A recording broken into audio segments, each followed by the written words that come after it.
আল্লাহ পাকের দরবারে লাখো কোটি শুকরিয়া আদায় করি যে মহান মালিক আমাকে আপনাকে উম্মতের উলামায়ে কেরামদের মজমায়ে বেহেশতের বাগানে একটি দ্বীনি প্রতিষ্ঠানের উদ্যোগে এই ইসলামী জালসায় ইসলামী মহাসম্মেলনে যে মহান মালিক নেক কাজে শরীক হওয়ার তৌফিক দিয়েছেন, সে মালিকের দরবারে গোলামের পরিচয় দিয়ে শুকরিয়া আদায় করি, বলি আলহামদুলিল্লাহ। আপনারা যে পরিমাণ মানুষ হয়েছেন, আওয়াজের দিক দিয়ে সে পরিমাণ স্বতঃস্ফূর্ততার প্রমাণ মিলছে না। আবার একটু বলেন তো আলহামদুলিল্লাহ। সবকিছু শুরুতে জানতে চাই, প্রিয় বাবারা, ভাইরা আমার, আপনারা সবাই কেমন আছেন? আমিও আপনাদের দোয়ার বরকতে আলহামদুলিল্লাহ ভালো আছি। মুহতারাম হাজিরিন, পবিত্র কোরআনুল কারীমের শিক্ষা দীক্ষা কিভাবে দেওয়া উচিত, কেন বাচ্চাদেরকে কোরআন সুন্নাহ শিক্ষা দিবে বা দিবেন, এই বিষয়টাকে ফুটিয়ে তোলার জন্যই মাদ্রাসা কর্তৃপক্ষের পক্ষ থেকে ইসলামী মহাসম্মেলনের আয়োজন করা। আর সেই লক্ষ্যে আমি পবিত্র কোরআনুল কারীমের সূরাতুত তাহরিমের এক আয়াতের অংশ বিশেষ তেলাওয়াত করেছি। আল্লাহ পাক ইমানদার বান্দাবান্দীদেরকে ডাক দিয়ে বলেন, ইমানদার বান্দাবান্দীগণ, তোমরা নিজেরা জাহান্নামের আগুন থেকে বাঁচো, নিজেদের অধীনে যারা আছে তাদেরকেও জাহান্নামের আগুন থেকে বাঁচাও। তো আল্লাহ পাক কোরআনুল কারীমের মাধ্যমে ইমানদার বান্দাবান্দীদেরকে ডাক দিলেন। কাদেরকে ডাক দিলেন বলেন? আবার বলেন। ইমানদার। ইমানদার কারা? ইমানদার যারা টুপি পরে, দাড়ি রাখে, পাগড়ি মাথায় দেয়, অনেক বড় মেসওয়াক ব্যবহার করে। আর আজকে তো আমাদের বড় একটা জ্বালা হয়ে গেছে, ঐক্য কি করে অনৈক্য করা যায়। ইন্নামাল মুমিনুনা আল্লাযীনা আমানু বিল্লাহি ওয়া রাসূলিহি থুম্মা লাম ইয়ারতাবু ওয়া জাহাদু বিআমওয়ালিহিম ওয়া আনফুসিহিম ফি সাবিলিল্লাহ উলাইকা হুমুস সাদিকুন।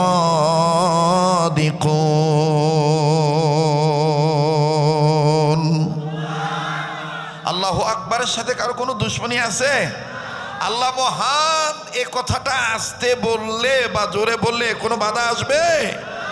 আল্লাহু আকবার বলতে হবে।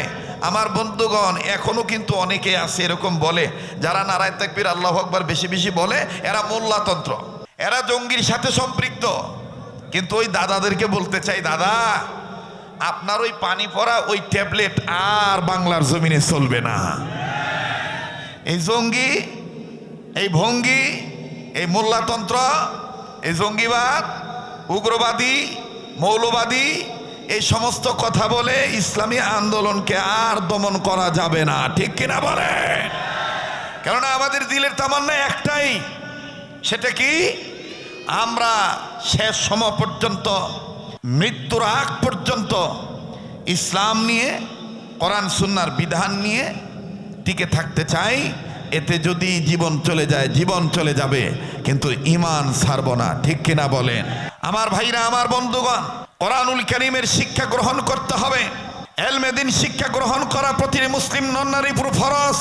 আমার ভাইরা, কিন্তু যারা আজকে কোরআনুল কারীমকে হিন্দু ধর্মের পুস্তকের মতন, গীতার মতন, বেদের মতন, সামবেদের মতন ভিন্ন ধর্মের ধর্মীয় পুস্তকের মতন পুস্তক মনে করে, তারাই কেবলমাত্র, শুধুমাত্র, একমাত্র কোরআনের রাজনীতিকে অপছন্দ করে। কথা বলেন ঠিক কিনা?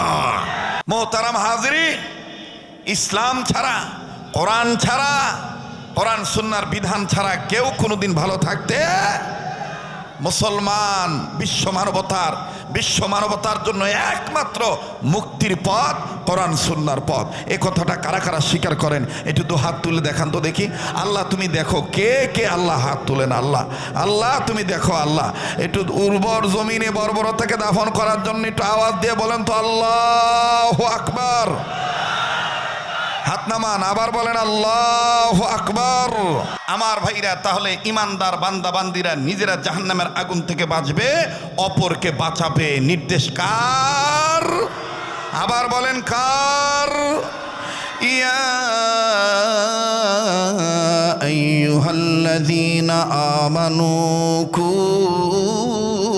আনফুসাকুম ওয়া আহলিকুম নারা।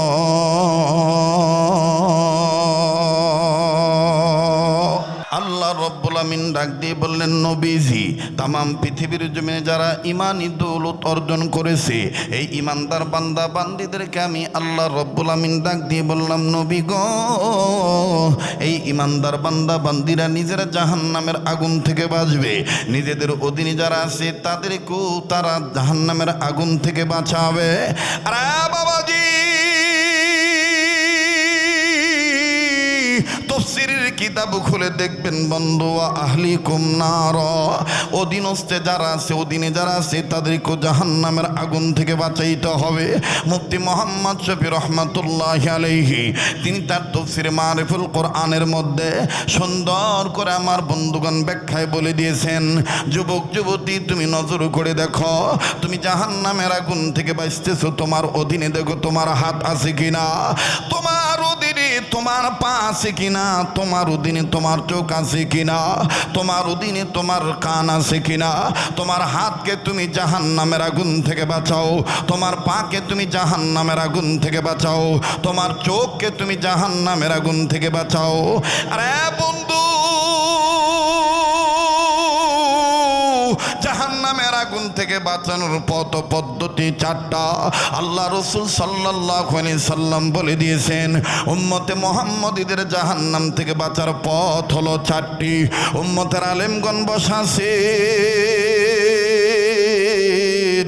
ওনাদের কাছে জিজ্ঞাসা করে দেখবেন বন্ধু, উম্মতে মুহাম্মদীদের জাহান্নাম থেকে বাঁচার পথ আমার আপনার নবী বলে দিয়েছেন চারটি। জোরে কোন সুবহানাল্লাহ, আরো জোরে জোরে বলেন সুবহানাল্লাহ। চারটির মধ্যে কি কি বাজান রে? নাম্বার 1 হলো আলেম হওয়া, নাম্বার 2 হলো আলেমের ছাত্র হওয়া, নাম্বার 3 হলো আলেমের কথা শোনা, নাম্বার 4 হলো আলেমদেরকে মহব্বত করা। আমার বন্ধুগণ বুঝে থাকলে বলেন, উম্মতে মুহাম্মদীদের জাহান্নাম থেকে বাঁচার পথ কয়টা? কথা কয় না, মনোযোগ আমার দিক দেন, কয়টা? আবার কোন কয়টা? চারটা। নাম্বার 1 আলেম হওয়া, বলেন। নাম্বার 1 আলেম হওয়া, নাম্বার 2 আলেমের ছাত্র হওয়া, নাম্বার 3 আলেমের কথা শোনা, নাম্বার 4 আলেমকে মহব্বত করা। কথাটা এইভাবে না নিয়ে আপনি এইভাবে নিতে পারেন। এই আপনার দিয়াউল কোরআন হিফজ মাদ্রাসায় এসে সকালবেলা দেখবেন নুরানি শিক্ষক ছাত্রদেরকে পড়ায়, দেখবেন একেবারে খুব হেলে দুলে খুব জজবা নিয়ে পড়ায়। আরবি হরফ 29টি, মাখরাজ 17টি। 1 নম্বর মাখরাজ হলকের শুরু হইতে হামজা হা পড়ায় না? তো এখন আমরা এখানে স্টেজে যোগ্য আলেমরা বসা আছেন, ওনাদের ছাত্র হয়ে আমরা একটু জজবা নিয়ে বলি, কথা কয় না? আমি প্রশ্ন করব, জানতে চাইবো, আপনারা আমাকে জবাব দিয়ে সহযোগিতা করবেন। আমি বলবো উম্মতে মুহাম্মদীদের জাহান্নাম থেকে বাঁচার পথ কয়টা, আপনারা স্পষ্টভাবে বলবেন 4টা। পারবেন না ইনশাআল্লাহ? উম্মতে মুহাম্মদীদের জাহান্নাম থেকে বাঁচার পথ কয়টা? কথা কয় না রে? উম্মতে মুহাম্মদীদের জাহান্নাম থেকে বাঁচার পথ কয়টা? এবার বলবো নাম্বার 1, আপনারা বলবেন আলেম হওয়া, আবার যেন আলেম হওয়া এরকম যেন না হয়, আলেম হওয়া। উম্মতে মুহাম্মদীদের জাহান্নাম থেকে বাঁচার পথ কয়টা? নাম্বার 1 আলেম হওয়া, নাম্বার 1। আরে জজবা নিয়ে বলেন না। নাম্বার 1। নাম্বার 2 আলেমের ছাত্র হওয়া, নাম্বার 2। নাম্বার 3 আলেমের কথা শোনা, নাম্বার 3। নাম্বার 4 আলেমকে মহব্বত করা, নাম্বার 4। এই 4 পথের প্রতীক হবে যারা, কবরে হাসরে মিজানে সিরাতে খাবে না ধরা। মাদ্রাসার মাহফিল, এই শিক্ষা দীক্ষার প্রয়োজন কি, এই প্রয়োজনীয়তার স্বার্থে এই আয়োজনটা কেন করা হয়েছে, এই বিষয়টা আমি ফুটিয়ে তুলতে চাচ্ছি। আল্লাহুল মুস্তাআন ওয়া বিয়াদিহিত তৌফিক। বলেন না আল্লাহুম্মা আমিন। তাহলে আবার বলেন তো, উম্মতে মুহাম্মদীদের জাহান্নাম থেকে বাঁচার পথ কয়টা? আমার ভাইরা সবাই বলেন, আর একবার কোন। আমি আবার একটু মুখস্থ করে সবাইকে, মা বোনরা আপনারাও শুনবেন। উম্মতে মুহাম্মদীদের জাহান্নাম থেকে বাঁচার পথ কয়টা? নাম্বার 1 আলেম হওয়া নাম্বার 1, নাম্বার 2 আলেমের ছাত্র হওয়া, নাম্বার 2, নাম্বার 3 আলেমের কথা শোনা, নাম্বার 3, নাম্বার 4 আলেমকে মহব্বত করা, নাম্বার 4। এই 4 পথের প্রতীক হবে যারা, কবরে হাসরে মিজানে সিরাতে খাবে না ধরা। সুবহানাল্লাহ বলেন। আলেম ওলামার ছাত্র হইলে অথবা আলেম ওলামার ছাত্র হওয়ার জন্য নিজের বাচ্চাদেরকে, ছেলে হোক মেয়ে হোক, মাদ্রাসায় দিলে কবর থেকে পিতামাতা হিসাবে আযাব থেকে, কবরের আযাব থেকে মাপ পেতে পারে কি পারে না? আল্লাহ মাপ করে দিলে কেউ বাধা দিতে পারবে? যারা বলেন পারবে। আমার ভাইরা, আমার বন্ধুগণ, আল্লাহর নবী মুহাম্মদুর রাসূলুল্লাহ সাল্লাল্লাহু আলাইহি ওয়াসাল্লাম বলেছেন, বাজান কি বলছেন বলছি, তবে বাজান দিক বেদিক ছোটাছুটি করবেন না। অনেক দিন পর আমার বন্ধুগণ রাজশাহী মহানগরী এলাকায় এসেছি, একটু ধৈর্য ধরবেন বন্ধু। সামনে সাংঘাতিক একটা হায়ার অ্যান্টিবায়োটিক তথ্য আমার কাছে আছে, ওটা এখনো শুরু করি নাই বাজান। দেখবেন বাজান বলা মাত্রই চিংড়ি মাছের মতন তিরিং বিরিং খালি লাফালাফি শুরু হবে। একটু ধৈর্য ধরেন বাবা, যেহেতু অনেক দিন আমার বন্ধুগণ এই অঞ্চলগুলিতে আসা আমার জন্য কষ্টকর ছিল। অনেক দিন পর আমার ভাইরা আমি এসেছি, মূল কথাটা আমি আপনাদেরকে জানাই দিচ্ছি, মেসেজটা পৌঁছে দিতেছি। আরে বাবাজি,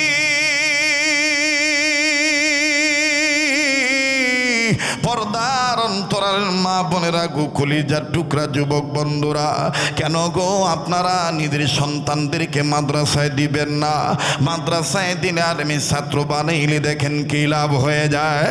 আমার ভাইরা, আমার বন্ধুগণ, এই জমিনের উপরে আসমানের নিচে যত বৃহত্তম তাফসিরগুলো আছে, সর্ববৃহৎ যত বড় বড় তফসির আছে, তার মধ্যে আমার বন্ধুগণ একটা তফসির হলো তফসিরে কাবির। যেই তফসিরে কাবিরের মুসান্নিফ হলো ইমাম ফখরুদ্দিন রাজি রহমাতুল্লাহি আলাইহি।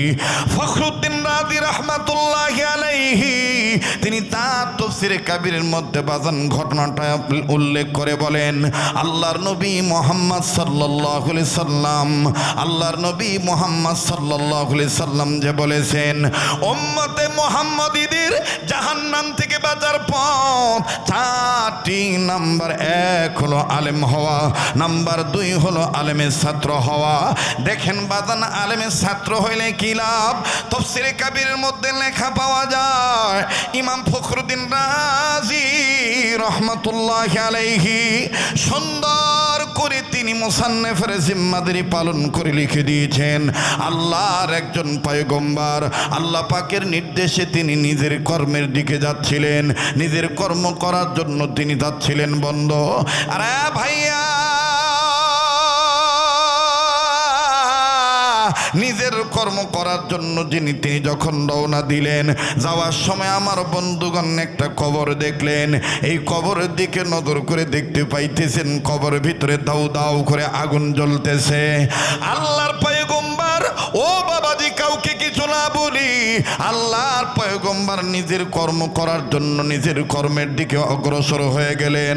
কর্ম করার জন্য যখন চলে গেলেন, আমার ভাইরা কর্ম যখন সম্পাদন হয়ে গেল, কর্ম শেষে আল্লাহর নবী, আমার বন্ধুগণ আল্লাহর একজন পয়গম্বর, তিনি সুন্দর করে যখন আবার বেগে আসতেছেন, আবার যখন আমার বন্ধুগণ পুনরায় ওই রাস্তা দিয়ে আসতেছেন, আসার সময় আল্লাহর পয়গম্বর ডাক দিয়ে বলতেছেন, আল্লাহ, একটু আগে যে কবর আযামে আমি আযাব দেখেছিলাম, এই কবরটা আমি আবার একটু দেখবো এখন কোন হালতে আছে কবরওয়ালা। এইবার পয়গম্বর কবরের কাছে দাঁড়াইলেন। আমার বন্ধুগণ কবরের কাছে দাঁড়াইয়া নজর করে দেখতেছেন, আল্লাহ কি দয়ার আল্লাহ, আল্লাহ কি, আল্লাহু আকবার, আল্লাহু আকবার।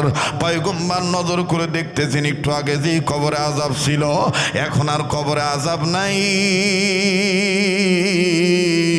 কবরওয়ালা জান্নাতের বিছানায় ঘুমায়। আওয়াজ দিয়ে বলেন না সুবহানাল্লাহ। আরো জোরে জোরে বলেন না সুবহানাল্লাহ। কবরের কাছে দাঁড়ায় পয়গম্বর দেখতেছেন কবরে আযাব নাই। একটু আগে যে আযাব ছিল এখন আর আযাব নাই। কবরওয়ালা জান্নাতের বিছানায় ঘুমায়। সুবহানাল্লাহ। পয়গম্বর সরাসরি ডাক দিলেন আল্লাহকে। বলেন কাকে? আবার বলেন কাকে? ভাইয়া অনেকদিন পর এসেছি, এইভাবে যদি চলতে থাকে আর আধা ঘন্টা সময় কি আমাকে দেওয়া যাবে? কথা কয় না, দেওয়া যাবে? কোনো সমস্যা হচ্ছে না তো?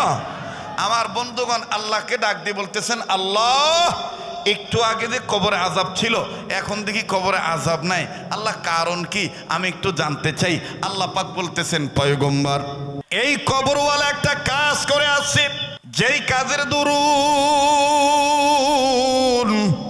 আমি রব তার মাফ করে দিয়েছি গুনাহ সব। পয়গম্বর ডাক দিয়ে বললেন, আল্লাহ সেই বান্দাটা কি কাজ করছে আমি জানতে চাই, একটু খেয়াল করে কথাগুলি শুনবেন বন্ধু। রব্বুল আলামিন ডাক দিয়ে বললেন, পয়গম্বর রে এই কবরওয়ালা একটা কাজ করে আসছে, এই কাজের জন্য আমি আল্লাহ তাকে মাফ করে দিছি। বলে কি কাজ আপনি একটু বলেন তো দেখি। আল্লাহ রব্বুল আলামিন ডাক দিয়ে বললেন, পয়গম্বর এই কবরওয়ালা একটা সন্তান রেখে আসছে দুনিয়ায়। এই সন্তানটা এতদিন কথা বলা শিখে নেই, ইদানিং যখন সন্তানটার মুখে বুলি ফুটল, সন্তানটা যখন কথা বলা শিখল, এই সন্তানের মা অর্থাৎ কবরওয়ালার স্ত্রী এই সন্তানটাকে নিয়া, এই বিধবা নারী এতিম বাচ্চাটাকে নিয়া মাদ্রাসা মক্তবে ভর্তি করে দিল, আলেমের কাছে দিয়ে দিল, আলেমের ছাত্র বানায় দিল। আর আলেম মানুষ এই ছাত্রটাকে পাইয়া আলেম জীবনের প্রথম, এই ছাত্রর জীবনের প্রথম ছাত্রকে একটা সবক শিক্ষা দিল। খুব খেয়াল করবেন বন্ধু। পয়গম্বর ডাক দিয়ে বলেন, আল্লাহ এই সবক শিক্ষা দিল কোন সবক আমি একটু জানতে চাই।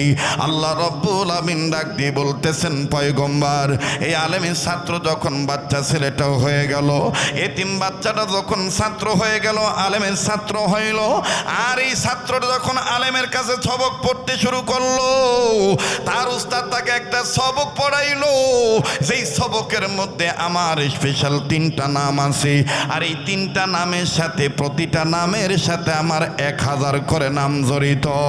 আওয়াজ দিয়ে বলেন না সুবহানাল্লাহ। আরো জোরে জোরে বলেন না সুবহানাল্লাহ। এমন 3টা নাম এই ছেলেটা পাঠ করলো, এমন 3টা নাম এই সন্তান পাঠ করলো, যেই 3টা নামের সাথে আমি আল্লাহর 3000 নাম জড়িত, 1000 করে 3000 নাম জড়িত। বাবাজি পয়গম্বর দেখেন কি বলতেছে, রব কি বলেন, এদিক সেদিক নজর দিবেন না, কারো যাওয়া দেখে কেউ যাবেন না। ভাই গো দুনিয়া কিন্তু থাকার জায়গা না, এই দুনিয়ায় কেউ চিরদিন থাকতে পারবো না। জীবনে শেষ বয়ান মনে করে বয়ান করছি বন্ধ, আমার দিল কেন জানি বলতেছি মাহফিল কবুল হয়ে যাবে, আমার নাকটার মধ্যে আল্লাহ ওলাদের গ্রান পাইতেছি বন্ধ। এখানে আমি আপনি গুনাহগারও হইতে পারি, কে জানি নেককার বান্দা হয়ে বসে আছে। ও একজন নেককার বান্দার উসিলায় আমার আল্লাহ রাব্বুল আমিন আমাকে আপনাকে মাফ করে দিবেন বন্ধু। একটু খেয়াল করে শুনবেন বাবা, আপনাদের এই অঞ্চলে অনেক মানুষ এরকম আছে শুধু বক্তা দেখতে আসে, দূরবর্তী স্থান থেকে বক্তা আসলে তাকে দেখা শেষ, আমার বন্ধুগণ তিনি ফিনিশিং না দিয়ে তিনি চলে যায়। আরে বাবাজি মনে রাখবেন বন্ধু, শেষ ভালো না সব ভালো তার। পয়গম্বর ডাক দিয়ে বলতেছেন, আল্লাহ ওই 3টা নাম কোন 3টা নাম, যেই 3টা নামের সাথে আপনার 3000 নাম জড়িত। আল্লাহ পাক ডাক দিয়ে বলতেছেন, পয়গম্বর শোনো, এই 3000 নাম যেই 3টা নামের সাথে জড়িত, প্রত্যেকটা নামের সাথে 1000 করে নাম। এই 3000 যেই 3টা নামের সাথে জড়িত আমার নাম, এই 3টা নাম নিয়ে যখন এই ছাত্রটা সবক পাঠ করলো, আমি আল্লাহ তার বাবার কবর আযাব মাফ করে দিলাম। যখনই বন্ধু পয়গম্বরকে আল্লাহ পাক এই কথা বললেন, আরে বাবাজি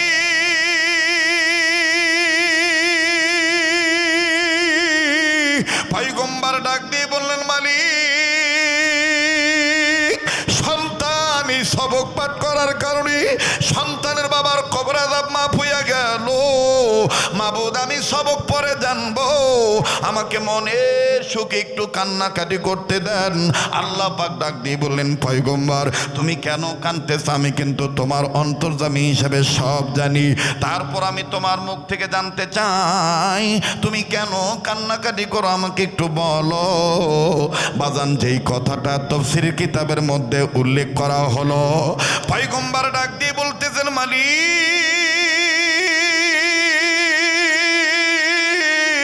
আমার কান্নার কারণ হইল, আল্লাহ তুমি কত দয়ার আল্লাহ, এই মাসুম বাচ্চা তোমার নামের সবক আদায় করেছি, আর তুমি আল্লাহ বাচ্চাকে কেন্দ্র করি বাচ্চার পিতার কবর আযাব তুমি মাফ করে দিলা। আল্লাহ, আল্লাহ গো দয়ার আল্লাহ, আমি পয়গম্বরের দিল বলে দুনিয়ার সব ছেলে মেয়েরা যদি এইরকম তোমার নামের সবক আদায় করত, তাহলে সমস্ত সন্তানদের বাবা মার কবর আযাব তুমি মাফ করে দিতা। আওয়াজ দিয়া বলেন না সুবহানাল্লাহ। আরে বাবাজি, মা বাপ মা পাবে কেমনি? বাবা মা তো এখন মাদ্রাসামুখী হতে চায় না, সন্তানদেরকে দিয়ে দেয় কিন্ডারগার্টেনে। তবে বাদান কোন কিন্ডারগার্টেনকে আমি ইনসাল করে বলছি না, কেননা আমার বাংলাদেশে অনেক কিন্ডারগার্টেনে, কেজি স্কুলে বাজান এখনো অনেক আমার ভাইরা অনেক শিক্ষা প্রতিষ্ঠানে নিয়মিতভাবে আমার বন্ধুগণ কোরআন সুন্নাহ শেখানো হয়। কিন্তু বাদান অধিকাংশ ক্ষেত্রে দেখা যায় যেই কবিতার কোনো ভ্যালু নাই, যেই কথার কোনো অর্থ নাই, যেই কথার কোনো মর্ম নাই, আমার বন্ধুগণ এরকম মর্মহীন কথা, অর্থহীন কথা, নামহীন কথা শিক্ষা দেওয়া হয়। আমার ভাইরা, আমার বাবাজিরা, আমার বন্ধুগণ, আপনারা শুনছেন কিনা জানি না, কবিতাটা হলো মিথ্যা কথা। সেই কবিতাটা কোন কবিতা? আমার ভাইরা অনেক সন্তানের পরে হাট্টিমা টিম টিম তারা মাঠে পারে ডিম। কথা কয় না, এটা সত্য কথা না মিথ্যা কথা? মিথ্যা কথা না সত্য কথা? ওই যে আস্তে কথা কয়, সত্য কথা না মিথ্যা কথা? মাগো আমি পর্ব না আর হাট্টিমা টিম টিম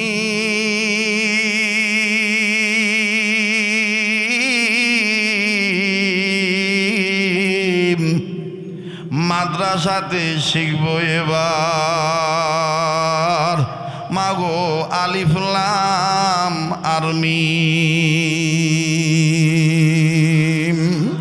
আস্তে কয় সুবহানাল্লাহ, জোরে কর। এইটারে আমি আবার ওর কাছ থেকে শুনে নোট করে কোট করে এখন একটু চালাই দিতেছি। কষ্ট হইতেছে নাকি? দেখেন তো আমারটা ঠিক আছে কিনা।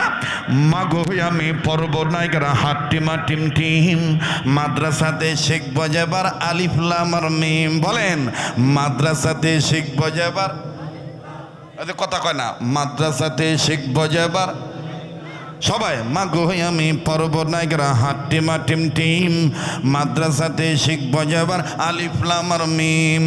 মাগো আমি পর্ব এবার আলিফ বাতাসা, স্কুল কলেজে এসব হয় না শেখা, ঠিক না? মাগো আমি পর্ব এবার জি,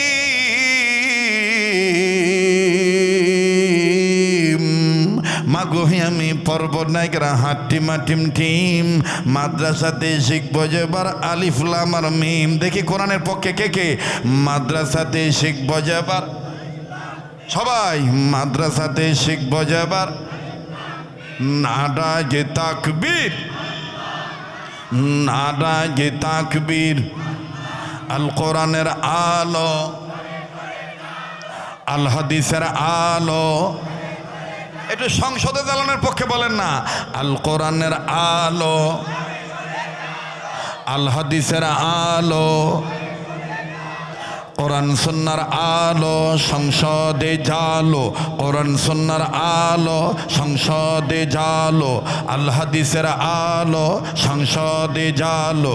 ঘরে বলো কিবা রাষ্ট্রে বলো, বলেন ঘরে বলো কিবা রাষ্ট্রে বলো, অশান্তি দূর করে শান্তি আনি, সমাধান সমাধান চাও যদি জীবনে মরণে, ফিরে যাও খুঁজে নাও চোখ রাখো কোরআনে। সবাই ফিরে যাও খুঁজে নাও চোখ রাখো, সবাই সবাই ফিরে যাও খুঁজে নাও চোখ রাখো, আবার ফিরে যাও খুঁজে নাও সমাধান সমাধান চাও যদি জীবনে মরণে, ফিরে যাও খুঁজে নাও চোখ রাখো কোরআনে, ফিরে যাও খুঁজে নাও চোখ রাখো কোরআনে। এ বাণী সকলের নয় শুধু মুমিনের। কোরআন কি শুধু জামাত ইসলামের? কোরআন কি শুধু চরমনের পীরের? কোরআন কি শুধু উলামাদের? কোরআন হলো বিশ্ব মানবতার জন্য আল্লাহর পক্ষের কালাম, ঠিক কিনা বলেন? এ বাণী সকলের নয় শুধু মুমিনের, এ বাণী সকলের নয় শুধু মুমিনের। যারাই চলবে মেনে ফল পাবে কোরআনের, যারাই চলবে মেনে ফল পাবে কোরআনের। ঘরে বলো কিবা রাষ্ট্রে বলো, মুজাহিদের মতন বলেন না, ইসলামী আন্দোলন কর্মী হয়ে বলেন না, ঘরে বলো কিবা রাষ্ট্রে বলো, আবার ঘরে বলো কিবা রাষ্ট্রে বলো, আর একবার ঘরে বলো কিবা। অশান্তি দূর করে শান্তি আনি, সমাধান সমাধান চাও যদি জীবনে মরণে, ফিরে যাও খুঁজে নাও চোখ রাখো, আর একবার ফিরে যাও খুঁজে নাও। এত চির অম্লান চির মুকুটের ডাক, এ যে মহাবাণী খোদারি কালামে পাক। বলেন কোরআন কার কালাম? আল্লাহর কালাম। নারায়ে তাকবীর। এত চির অম্লান চির মুকুটের ডাক, এ যে মহাবাণী খোদারি কালামে পাক। এই দুনিয়া আর সেই দুনিয়া, এই দুনিয়া আর সেই দুনিয়া, মুক্তি পাবে তুমি দো জাহানি। সমাধান সমাধান চাও যদি জীবনে মরণে, ফিরে যাও খুঁজে নাও চোখ রাখো, আবার ফিরে যাও খুঁজে নাও। ও ভাই, আলেমদের দিকে তাকাইলেও সওয়াব হয়। কোরআনের হামিল যারা, কোরআন যাদের সিনায় আছে, এই সমস্ত আলেমদের ছাত্র হইলেও সওয়াব, এই সমস্ত আলেমদের কথা শুনলেও সওয়াব, এই সমস্ত আলেমদেরকে মোহাব্বত করলেও নেকি পাওয়া যায়, ঠিক কিনা বলেন? দেখেন কেমন নেকি পাওয়া যায়, কথায় কথা বেড়ে যায়। আপনারা ভুলে যাবেন না যে হুজুর ওই কবর ওয়ালার ছেলেটা কি 3টা নাম নিয়েছিল, যে 3টা নামের সাথে প্রত্যেকটা নামের সাথে আল্লাহর 1000 করে নাম লাগানো। কষ্ট হবে একটু সময় দিতে, কিন্তু কথায় কথা বেড়ে গেল, এই জন্য আমি কথাটা নিয়ে আসতেছি। উম্মতের যারা আলেম আছেন, বিশেষ করে যারা কওমি মাদ্রাসার হুজুর আছেন, আমার ভাইরা, আমার বন্ধুগণ, ওনাদের কাছে জিজ্ঞাসা করে দেখবেন। এবং আলিয়া মাদ্রাসার হুজুররাও এই বিজ্ঞ আলেমের নাম আপনারা জানেন। আলেম, সেই আলেম ব্যক্তির নাম হলো মুফতি রশিদ আহমদ গঙ্গুহি রহমতুল্লাহ আলাই। বলেন কি না? মুফতি রশিদ আহমদ গঙ্গুহি রহমতুল্লাহ আলাই। আমি বারবার বলতেছি, পায়ে হাত দিয়ে বলতেছি, কেউ যদি চলে যায় তাকে চলে যেতে দিবেন, কারো যাওয়া দেখে কেউ যাবেন না। আমি আবার একটু ভিন্ন ধরনের, আমি মোটামুটি কমপক্ষে 1-1.5 ঘন্টা 2 ঘন্টা সময় না নিলে ওয়াজ আমি করতে পারি না। পুরান চাউল ভাতে পারে, পুরান চাউল ভাতে পারে, ঠিক আছে না? আপনারা আছেন তো নাকি? আল্লাহ কবুল করুক। তো রশিদ আহমদ গঙ্গুই রহমতুল্লাহ আলাই ওই সময় আলেমদেরকে উনি বায়াত করাইতেন, আলেমরাও ওনার কাছে বায়াত হইতেন। আমার ভাইরা, আমার বন্ধুগণ, মুফতি রশিদ আহমদ গঙ্গুই রহমতুল্লাহ আলাইহি একজন আলেমের বাড়িতে আমার বন্ধুগণ বিনা নোটিশে চলে গেছেন। 7 জন 6 জন 8 জন আলেমদেরকে সাথে নিয়ে চলে গেছেন। বাবাজি বারবার অনুরোধ করে বলবো কেউ কারো দিকে তাকাইবেন না, আমার দিক তাকিয়ে থাকেন বন্ধু। এই পাগলের দিকে তাকাইলে ঠকবেন না। এই পাগলকে আল্লাহ পাক বারবার মক্কা মদিনায় নিয়ে যায়। প্রতিটি বছরের মধ্যে আল্লাহ আমার বন্ধুগণ কয়েকবার নিয়ে যায়। আর বাবাজি, এই কাবা ধরা হাত নিয়ে আমি আপনাদের জন্য দোয়া করব, হাত তুলে দোয়া করব বন্ধু। আজকে দোয়ার না ফিরে দিবে না, দিলের মধ্যে কেমন জানি একটা আমার বন্ধুগণ শান্তি অনুভব হইতেছে, পিস অফ মাইন্ড, আত্মপ্রশান্তি লাভ করতেছি। আর বন্ধু রে ভাইয়া, মনে হচ্ছে আপনারা আমার অনেক দিন ধরে বাজার নিয়ে একেবারে আপনজন, আপনাদের আপন হয়ে আমার বন্ধুগণ স্বজন বানিয়ে কথাগুলি বলছি। খুব খেয়াল করবেন বাবা। মুফতি রাশিদ আহমদ গঙ্গুহি রহমাতুল্লাহি আলাইহি 7-8জন আলেমকে নিয়ে যখন তার শাগরেদের বাড়িতে চলে গেল, শাগরেদ ঘর থেকে বের হয়ে ডাক দিয়ে বললেন, আলহামদুলিল্লাহ হযরত, আপনি আমার বাড়িতে চলে এসেছেন। হযরত জি, আপনি আমাকে চিঠিটাও দিলেন না, আপনি আমাকে নোটিশ দিলেন না, আপনি জানাইলেন না, না জানাই এইভাবে আপনি চলে আসলেন হযরত জি। আল্লাহর ওলি রাশিদ আহমদ গঙ্গুহি রাহমাতুল্লাহি আলাইহি ডাক দিয়ে বলতেছেন, বেটা রে, গত রাত্রে কেমন জানি তোরে স্বপ্ন দেখেছি, মন চেয়েছে ছাত্রের বাড়িতে আসার জন্য, এই জন্য বিনা নোটিশে বিনা চিঠিতে আমি চলে এসেছি। এইবার বাড়িওয়ালা আলেম মানুষ ডাক দিয়ে বলেন, হযরত জি নেন, আপনাকে এই জায়গায় বসতে দিলাম, আপনি বসে পড়েন, আপনি রেস্ট নেন গো হযরত জি। আমি যদি অনুমতি দিতেন আমি বাজারে যাইতাম, আমি বাজারও করে নিয়ে আসতাম। রাশিদ আহমদ গঙ্গুহি রাহমাতুল্লাহি আলাইহি বললেন, বাজারে প্রয়োজন নেই, আমার খাওয়ার কোনো চাহিদা নেই, আমি খাদ্যখানা খাবো না, আমি তোমার বাড়িতে একটু আসছি তোমাকে দেখার জন্য। ভাইরা আমার, আলেমের ছাত্র হইলে আলেমের কথা শুনলে দেখেন কেমন লাভ। আল্লাহর ওলি মুফতি রাশিদ আহমদ গঙ্গুহি রাহমাতুল্লাহি আলাইহি বললেন, আমার খানার কোনো চাহিদা নাই। এবার বাড়িওয়ালা আলেম লোকটা ডাক দিয়ে বলতেছেন, ওস্তাদ জি, ওস্তাদ জি, আপনি না খান কিন্তু আপনার সাথে মেহমান নিয়ে আসেন, আলেম ভাইদেরকে নিয়ে আসেন, ওনাদের তো একটা ইজ্জত আছে, ওনাদের তো কদর আছে। আপনার নেক সহবতে থাকিয়া আমি শিখেছি মেহমানদারি করানো সুন্নত, মেহমানদের কদর করা সুন্নত। কাজী বিদে আমি বাজারে যাবো, বাজার থেকে আমি বাজার নিয়ে আসবো, এদের মেহমানদারি করাবো। রাশিদ আহমদ গঙ্গুহি রাহমাতুল্লাহি আলাইহি ডাক দিয়ে বললেন, বেটারি,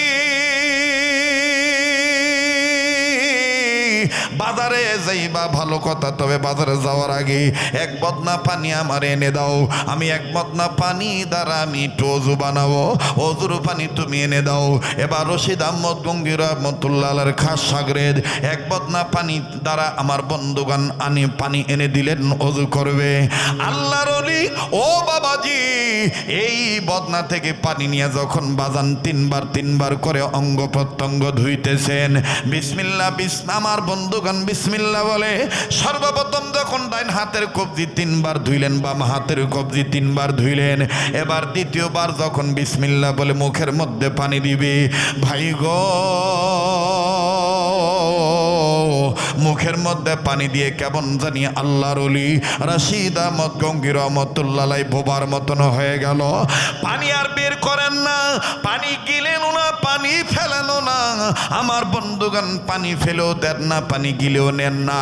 উপস্থিত জনতা, উপস্থিত উলামায়ে কেরাম, আবারও বলতেছি আল্লাহর হস্তে কেউ এদিক সেদিক তাকাবেন না। বাবাজি জীবনের শেষ বয়ান মনে করে বয়ান করছি। আল্লাহর ওলি রাশিদ আহমদ গঙ্গুহি রাহমাতুল্লাহি আলাইহি আমার বন্ধুগণ মুখের মধ্যে পানি দিয়ে পানিটা বেরও করেন না, পানিটা গিলেও খান না। লোকেরা ডাক দিয়ে বলতেছেন, ঘটনা কি হয়ে গেল? রাশিদ আহমদ গঙ্গুহি কেন পানি মুখের মধ্যে নিয়ে চুপ করে বসে থাকলো? কেন মুখটা থেকে পানি বের করেন না বা গিলে ফেলেন না? হঠাৎ করে নজর করে দেখা গেল আল্লাহর ওলি রাশিদ আহমদ গঙ্গুহি রাহমাতুল্লাহি আলাইহি চোখ দুইটা লাল হয়ে গেছে, চোখ থেকে পানির ফোঁটা আমার বন্ধুগণ বৃষ্টির মতন ঝরঝর করে পড়তেছে।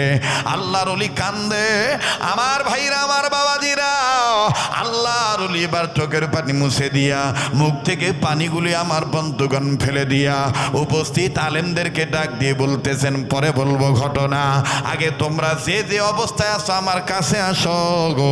আমার চতুর্দিকে দাঁড়ায় তোমরা কালেমা শরীফ লা ইলাহা ইল্লাল্লাহর জিকির করো। আওয়াজ দিয়ে বলেন না সুবহানাল্লাহ। এবার সম্মিলিতভাবে ও বাবাজি সবাই দাঁড়াইলি, সবাই চতুর্দিকে দাঁড়ায় যখন লা ইলাহা ইল্লাল্লাহর জিকির করতেছিলেন, বাবাজি এক পর্যায়ে রশিদ আহমদ গঙ্গী রহমতুল্লাহি আলাইহি, আমার বন্ধুগণ, আমার ভাইরা, রশিদ আহমদ গঙ্গী রহমতুল্লাহি আলাইহি তিনি আস্তে করে আমার বন্ধুগণ ওই জিকিরের মধ্যখান হতেই দাঁড়িয়ে গেলেন। দাঁড়িয়ে দুই হাত উঁচু করে কান্দে আর ডাক দিয়ে বলে, আল্লাহ ওগো মালিক, ওই কবরওয়ালার কবর আযাব তুমি মাফ করে দাও, ওই কবরওয়ালার কবর আযাব তুমি মাফ করে দাও, ওই কবরওয়ালার কবর আযাব তুমি মাফ করে দাও। আলেমগণ বুঝতেছেন না কি হয়েছে ঘটনা বাবাজি। এরপরে রশিদ আহমদ গঙ্গী রহমতুল্লাহি আলাইহি এইভাবে ক্ষমা প্রার্থনা করার পরে, আমার বন্ধুগণ দোয়া শেষ করার পরেই আবার ডাক দিয়ে বলে, পানিটা তুমি আমারে পাল্টায় দাও। এবার বাজান বাড়িওয়ালা আবার পানিটা পাল্টায় দিলেন, আবার নতুন করে বদনা পুরা করে পানি যখন এনে দিলেন বাবাজি, এই পানি দ্বারা যখন রশিদ আহমদ গঙ্গী রহমতুল্লাহ আবার ওযু শুরু করলেন, ওযু করার জন্য মুখে পানি দিলেন। এখন আর রশিদ আহমদ গঙ্গী মুখ থেকে পানি ফেলে দিলেন না, ওযু কমপ্লিট হয়ে গেল। ও বাবাজি, আর ওযু শেষে আসমানের দিকে তাকায় কালেমা শাহাদাত পাঠ করার পরে এবার রশিদ আহমদ গঙ্গী বলতেছে, জলদি জলদি তুমি আমার জলদি করে নামাজের মুসাল্লা দাও, আমি 2 রাকাত নামাজ আদায় করব। আমার ভাইরা, আমার বন্ধুগণ, 2 রাকাত নামাজ আনতে নামাজ শেষ হওয়ার পরে এবার রশিদ আহমদ গঙ্গী রহমতুল্লাহ আলাইহি উলামায়ে কেরামগণ বলেন, হযরত জি ক্যা হো গই, হযরত কি হয়েছে একটু বলেন তো দেখি। রশিদ আহমদ গঙ্গী রহমতুল্লাহ আলাইহি বলেন, তাইলে শোনো বেটা, তুমি যেই বদনা পুরে আমাকে পানি এনে দিয়েছো, এই বদনাটা তো মাটির বদনা। বলে হ্যাঁ। উপস্থিত রাজশাহীর বাবারা, ভাইরা, আপনারা অনেক মুরব্বী আছেন এই জায়গায়, এক সময় মাটির বদনার প্রচলন ছিল, এক সময় মাটির বদনার প্রচলন ছিল। রশিদ আহমদ গঙ্গী রহমতুল্লাহি আলাইহি ডাক দিয়ে বলতেছেন, এই মাটির বদনা দিয়ে যখন তুমি আমাকে পানি এনে দিলা, পানি এনে দেওয়ার পর এই বদনা থেকে যখন আমি পানিটা হাত ধৌত করার পরে 3 বার 2 হাত ধোয়ার পরে কবজি পর্যন্ত 2 হাত ধোয়ার পরে যখন আমি এই পানিটা মুখের ভিতর নিলাম, মুখের ভিতর নেওয়ার পরে আমি অবাক হয়ে গেলাম। বলে কি হইল হুজুর, আপনি একটু বলেন তো দেখি। রশিদ আহমদ গঙ্গী রহমতুল্লাহ আলাইহি বলেন, পানিটা মুখের ভিতর নেওয়ার পরে এমন তিতা, যেই তিতা কোনোদিন আমার জবানে আমি লাগে নাই, যেই তিতা কোনোদিন আমি অনুভব করতে পারি নাই, আজকে এমন তিতা লাগলো এই মাটির বদনার পানি। আমি মুখে নিয়ে আল্লাহকে ডাক দিয়ে বললাম, আল্লাহ হঠাৎ করে পানি কেন এরকম তিতা হয়ে গেল বুঝলাম না। আল্লাহ রাব্বুল আমিনকে যখন আমি এইভাবে বলতেছিলাম, দিলে দিলে আমার আল্লাহ রাব্বুল আমিন আমাকে জানায় দিলেন, মুফতি রশিদ রে, বান্দা রশিদ, ও বান্দা আব্দুর রশিদ, তুমি শুনে নাও, শুনে নাও, শুনে নাও, আমি আল্লাহ তোমাকে জানাই দিতেছি, যেই মাটির বদনাতে তুমি ওযু করতেছো পানি আনিয়া, এই মাটির বদনা যে এলাকার মাটি দিয়ে বদনাটা বানানো হয়েছে, ওই এলাকার মধ্যে আমার বান্দা তুমি শুনে নাও, ওই এলাকার মধ্যে একটা কবর আছে, এই কবরে সাংঘাতিক আযাব হইতেছে। ও আল্লাহর বান্দা, আমি রব তোমাকে বলে দিতেছি, ওই কবর আযাব হওয়ার দরুন নত্র এলাকার সমস্ত মাটি তিতা হয়ে গেছে, আর ওই মাটি দ্বারা এই বদনাটা বানানো হয়েছে। এটা আমি আল্লাহ তোমার মুখে ধরায় পড়ায় দিলাম। বাবাজি, যারা আল্লাহর ওলি হয়, যাদের সম্পর্ক কোরআনের সাথে থাকে, যাদের বসিরতের চক্ষু খোলা বাজান, যাদের ইলমে মারিফত জানা আছে, তাদের কিন্তু বাজান অন্তর চক্ষু খোলা, তাদের কিন্তু দিল খোলা, তাদের দিলের চক্ষু খোলা। রাশিদ আহমদ গঙ্গী রহমাতুল্লাহ আলাইহি ডাক দিয়ে বলতেছেন, বাবাজি তখন আমি টেনশনে পড়ে গেলাম, হায় হায় কবরওয়ালার কবর আযাব এখন কেমনে বন্ধ করা যায়? আল্লাহ পাক কোন উসিলায় যে মাফ করবে আল্লাহ ভালো জানে। এরা বাবা শোনো, আমি কিতাবের দিকে নজর দিয়ে দেখলাম, ও রাজশাহী মহানগরীবাসী, আমি আপনাদের কাছে জানাই দিয়ে আপনারা ওইটা জেনে নেবেন। উপস্থিত যারা কওমি মাদ্রাসার হুজুরগণ আছেন অথবা আলিয়া মাদ্রাসার হুজুরগণ আছেন, সারা বাংলাদেশের কওমি মাদ্রাসার মধ্যে উম্মুল মাদারিস দারুল উলুম মঈনুল ইসলাম হাটাজারি মাদ্রাসা চট্টগ্রামে অবস্থিত। এই চট্টগ্রাম হাটাজারি মাদ্রাসার একজন প্রবীণ মুরব্বী ছিলেন, যার নাম হলো মাওলানা জমির উদ্দিন রহমাতুল্লাহ আলাইহি।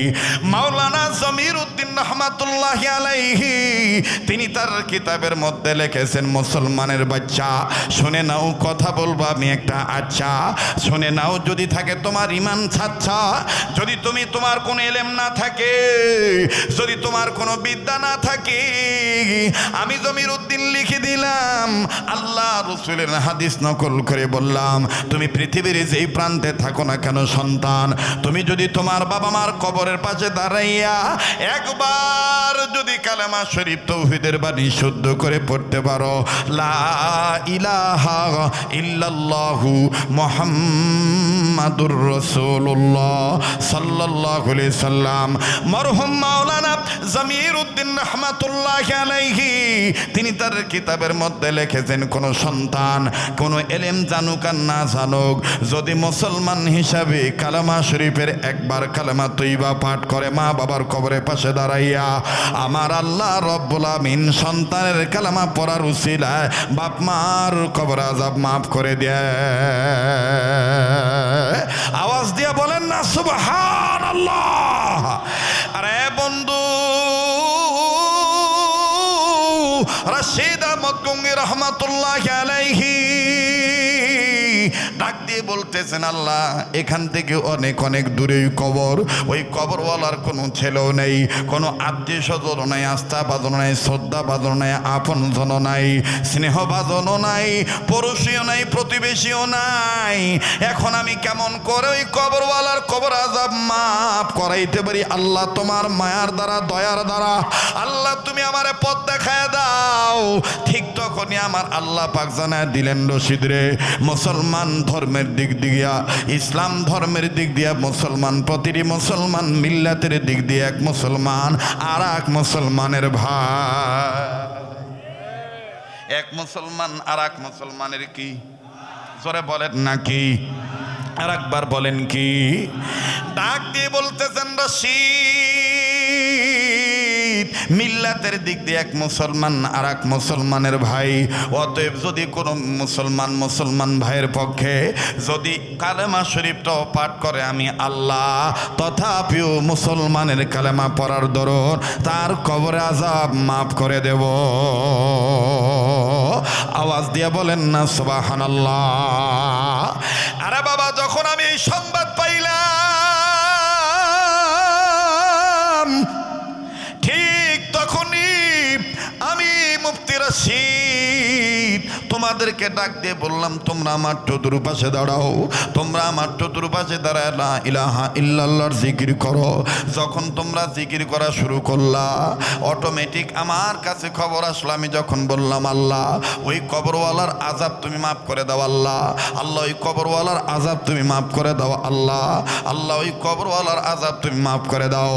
তিনবার বলার পর আর এইদিকে তোমাদের সম্মিলিত লা ইলাহা ইল্লাল্লাহর জিকিরের দরুন আমার আল্লাহ রব্বুল আমিন কবরওয়ালার কবর আযাব মাফ করিয়া দিছে। এইটাকে পরীক্ষা করার জন্যে আমি আবার বললাম, নতুন করে আমাকে মাটির বদনাতে পানি এনে দাও, আমাকে পানি দেওয়া এনা, আমাকে পানি দিয়ে পানি নিয়ে আমাকে পানি দেওয়া হলো। আমি পানি নিয়ে যখন অজু বানাইলাম, হাত ধোয়ার পর যখন আমি বিসমিল্লাহ বলে মুখে দিলাম পানি, এইবার আমি পানি মুখে নিয়ে দেখি পানি তার স্বাভাবিক স্বাদের মধ্যেই আছে। পানি আর তিতাও নাই, পানি আর নুনতাও নাই, পানি তার স্বাভাবিক অবস্থায় রয়ে গেছে। তার মানে আমি বুঝতে পারলাম আল্লাহ রব্বুল আলামিন কোরআনের হামিলদের দ্বারা, আলেমদের ঐক্যবদ্ধ জিকিরের দ্বারা, আলেমদের উম্মতের রাহবারির দ্বারা, আলেমদের দোয়ার দ্বারা উম্মতের কবর আযাব আল্লাহ মাফ করে দিয়েছে। আমি মুফতি রশিদ ওযু বানানোর পর নামাজের মুসাল্লা বিছাইয়া আমি 2 রাকাত নামাজ আদায় করলাম, শুকরিয়া তার নামাজ আদায়। আমি আল্লাহর কাছে বললাম, আল্লাহ তুমি সব পারো। কাজী বাজান উম্মতে মুহাম্মদীদের জাহান্নাম থেকে বাঁচার পথ হলো 4টা। নাম্বার 1 হলো আলেম হওয়া, নাম্বার 2 হলো আলেমের ছাত্র হওয়া, নাম্বার 3 হলো আলেমের কথা শোনা, নাম্বার 4 হলো আলেমকে মহাব্বত করা। আমার বন্ধুগণ, আমার দিল বলতেছে আপনারা যারা এখানে আছেন ছোট বড় সবাই বাজানি 4 গ্রুপের লোক, এখানে 5ম গ্রুপের লোক নাই। কথা কোন ঠিক কিনা? কেউ আলেম হয়েছে, কেউ আলেমের ছাত্র হয়েছে। আমার বন্ধুগণ, কেউ নবীর কথা শুনে আলেমের কথা শুনতেছে, আবার কেউ আলেমদের মহাব্বত অন্তরে নিয়ে নিয়ত করে ফেলেছে হুজুর যতক্ষণ থাকবে মোনাজাত না করে আমরা যাব না। কথা বলেন ঠিক না বেঠিক? যদি ঠিক হয়ে থাকে আওয়াজ দিয়া বলেন ইনশাআল্লাহ। আবার বলেন ইনশাআল্লাহ। আরে বাবাজি, কাজেই আমি আপনাদের কাছে আর একটা মেসেজ দিতে চাই। যারা বলে আমাদের রাজশাহীতে তো অনেক বড় বড় মাদ্রাসা আছে, কামিল মাদ্রাসা আছে, দাওরা মাদ্রাসা আছে, এই সমস্ত মাদ্রাসায় বড় বড় আলেম তৈরি হয়। এই রকম দিয়াউল কোরআন হিফজ মাদ্রাসা, এই ছোট ছোট মাদ্রাসায় ছাত্র দিয়ে লাভ কি? দান করে লাভ কি? মাওলানা জমিরুদ্দিন রহমতুল্লাহ আলাইহি তার কিতাবের মধ্যে লেখেন, ফ্যানটা একটু সরাই দাও তো বাবা, ফ্যানটা আমার দিক থেকে সরাও, পিছন থেকে ওইদিকে দেন, অতিথিদেরকে দেন। মুসলমান ভাইরা আমার বন্ধুগণ, মাওলানা জমিরুদ্দিন রহমাতুল্লাহ আলাইহি লেখেন, মুসলমানের একটা বাচ্চা যদি এতটুকুন পড়তে পারে, পড়েন আমার সাথে লা ইলাহা ইল্লাল্লাহু মুহাম্মাদুর রাসূলুল্লাহ। বলেন, এই সমস্ত মাদ্রাসায় এই কালেমা শিক্ষা দেওয়া হয় কি হয় না? দেখবেন কারি সাহেবেরা সকালবেলা নুরানির শিক্ষকেরা ছাত্রদেরকে পড়ায় কালেমায়ে তয়্যিবা, কথা কয় না, পড়ায় না? লা ইলাহা ইল্লাল্লাহু মুহাম্মাদুর রাসূলুল্লাহ। আল্লাহু আকবার কোন?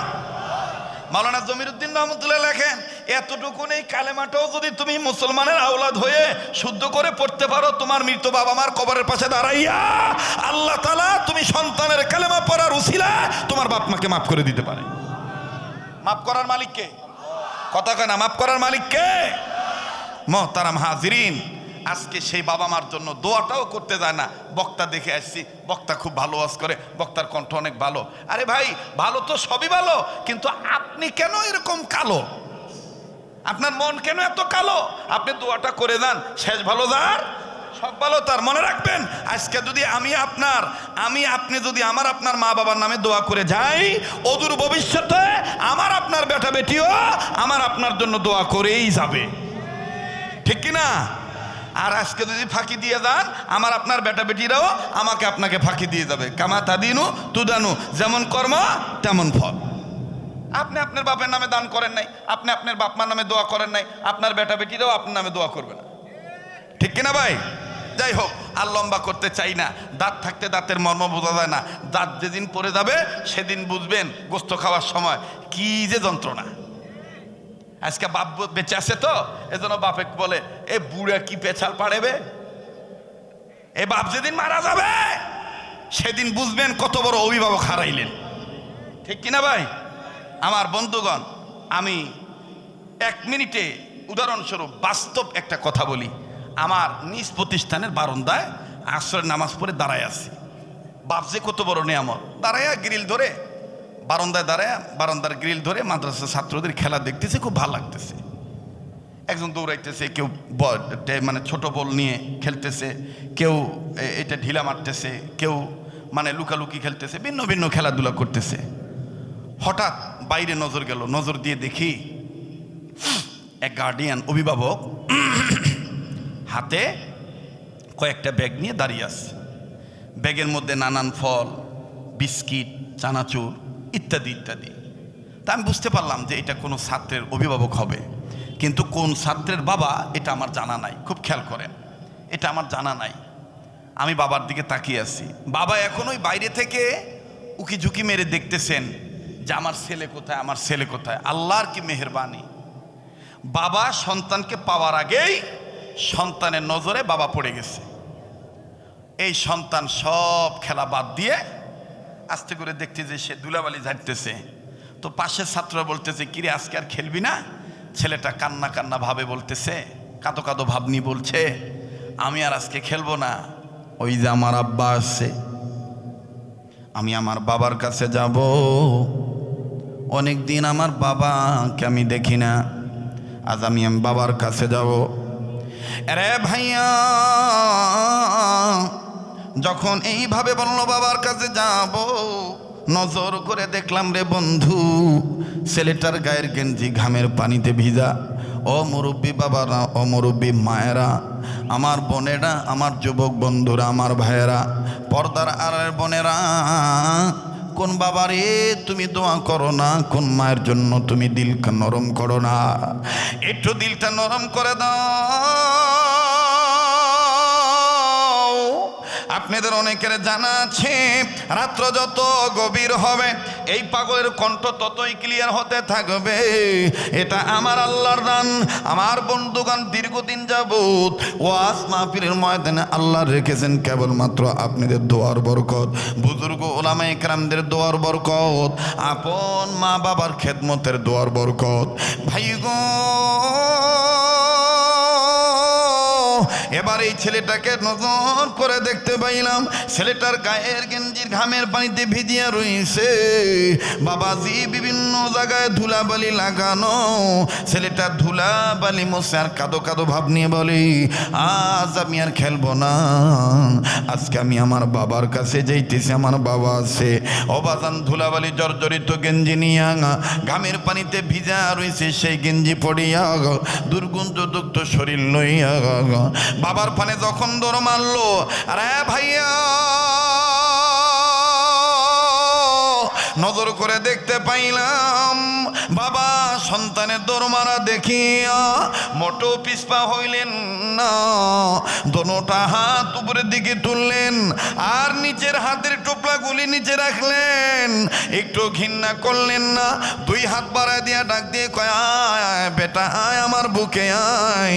আমার বন্ধুগণ ওই সময় মনে পড়ে গেল, আরে আমরা সন্তানের অনেক সময় বাবা ঘেমে থাকলে, বাবার গায়ে যদি একটু হালকা ঘামের দুর্গন্ধ থাকে, বেটা বেটিকে ডাক দিলে অনেক বেটা বেটি বলে, না বাবা তুমি নোংরা, তোমার গায়ে গন্ধ বলতেছে, তোমার কোলে যাব না। অথচ এর নাম বাবা। সন্তানের নোংরা কাপড়ের দিকে দেখলেন না, ধুলাবালি জড়িত ঘামের পানিতে ভিজা গেঞ্জি ছেলেটার গায়ে পরিত।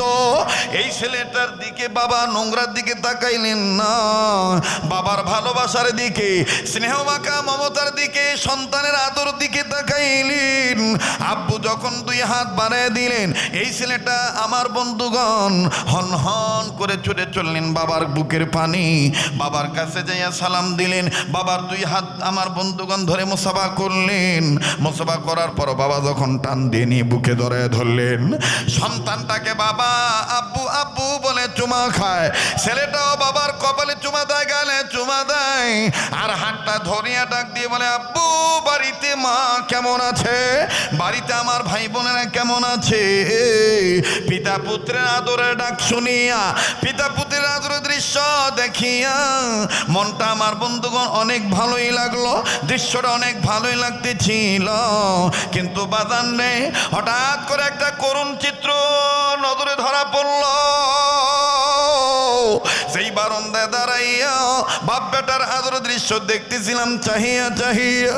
ওই একই বারান্দায় আমার থেকে কয়েক গজ দূরে 11-12 বছরের একটা সন্তান ওই বাবার আদর দেখেই, আর এই ছেলেটার আব্বু ডাক শোনা, আব্বু বলা দেখে ডাক শুনিয়া, আব্বু ডাক শুনিয়া এই ছেলেটা আমার বন্ধুগণ বারান্দার গ্রিল ধরে কান্দে আর ডাক দিয়ে বলে, আল্লাহ আমার আব্বু কি আর কোনোদিন আসবে না? আমার বাবা কি আর কোনোদিন আমার বুকে নিবে না? আমারও আব্বু ছিল, আমারও বাবা ছিল, আমার বাবা তো আমার জন্য এই রকমের অনেক বস্তু নিয়ে আসতো। বাজান রে, ছেলেটার কান্নার আওয়াজ কেমন জানি খুবই হৃদয়ে রেখাপাত করলো। ছেলেটার কাছে যা ডাক দিয়ে বললাম, বেটা রে, তোমার কি বাবা নাই? তুমি কান্দো কেন? ছেলেটা ডাক দিয়ে বলেন, হুজুর আমার বাবা নাই, আমার বাবা ছিল, আমার বাবা 2 মাস আগে রোড অ্যাক্সিডেন্টে মারা গেছে। আজকে তাহলে তুমি কান্দো কেন? এই ছেলে কান্দার ডাক দিয়ে বলে, হুজুর এই ভাইয়ার আব্বু ডাক দেখিয়া আর এই ভাইয়ার আব্বার আদর করা দেখিয়া আমার আব্বার কথা মনে হয়ে গেছে, আমি এই জন্য কান্দি। হুজুর এই ভাইয়ার আব্বার মতন আমার বাবা আমার জন্য অনেক কিছু নিয়ে আসতো। হুজুর এই ভাইয়ার আব্বার আদর দেখে আমার আব্বার কথা মনে হয়ে গেছে, এই জন্য কাঁদতেছি। বাজান আল্লাহর কসম করে বলি, ওই দিনই পুরাপুরি আমার বন্ধুগণ হৃদয়ের মধ্যে দাগ কেটেছে।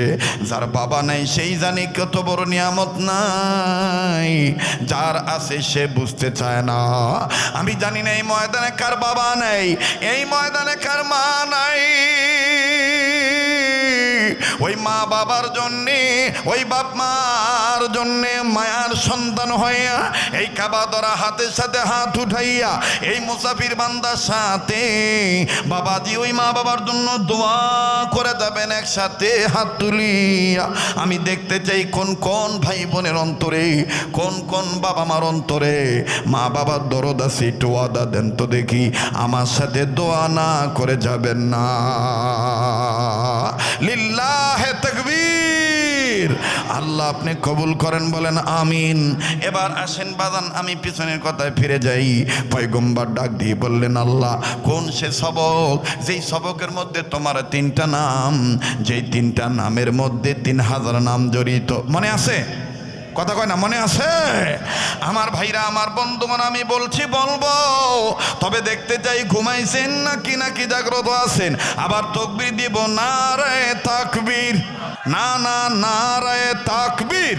আজকের মাহফিল চলছে, চলবে আজকের মাহফিল।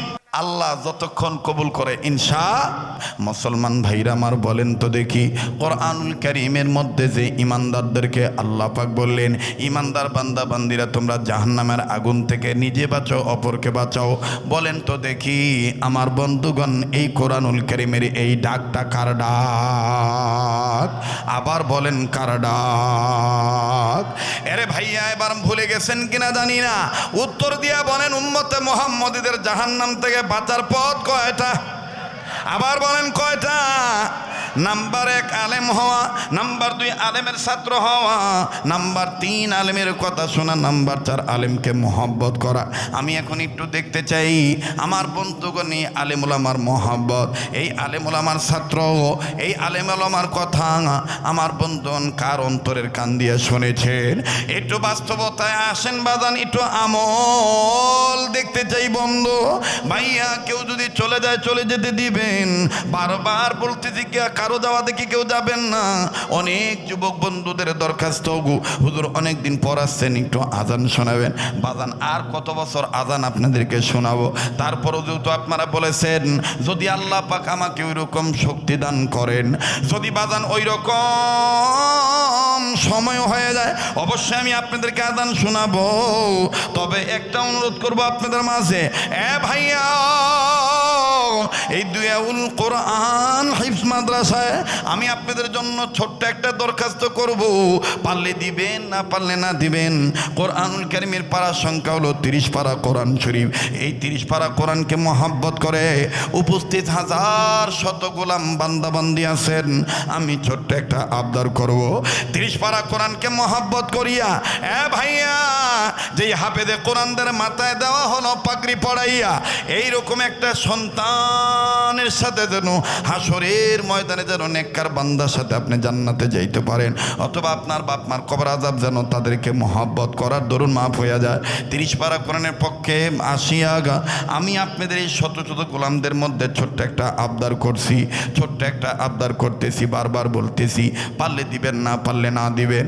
এরা সেই মহানগরী এলাকায়, আরে ভাইয়া অত্র এলাকায় আমার ছোট্ট